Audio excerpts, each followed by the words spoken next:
morning. We'll be starting worship in just a few moments. Today my sermon is entitled, "The King Who Burned His Son Alive."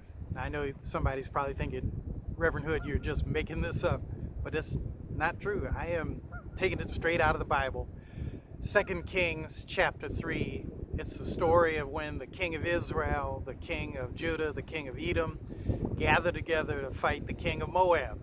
And it's all about 100,000 sheep that were being paid to Israel during the time of King Ahab. But after the death of Ahab, his son takes over as king, and the king of Moab says, well, I don't have to pay that debt anymore. And so they set up to duke it out. And as the battle goes, the king of Moab is losing. He's lost all of his cities except one. So he takes his one eldest son, the one who is set to succeed him as king, and he burns him alive as a living sacrifice to the god of Molech, or god called Molech. And the Bible tells us there in the end of the 3rd chapter of 2 Kings that great wrath came upon Israel. And at that point they retreated. And while the king of Israel probably believed in Molech, I think that the people of Judah did not. They believed in Yahweh, Elohim, the same God that we believe in today.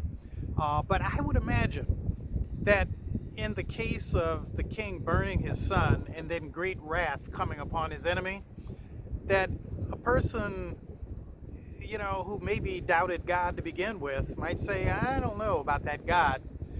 Maybe I should follow Molech. And so that's what I'm going to be talking about today in my sermon. I'm going to talk about the reasons why people turn away from God. We have one other thing going on today. Today is our annual meeting. And we'll end service about 9:30 in the morning. And we'll have a break, but at 11 o'clock, we're going to have a Zoom annual church meeting.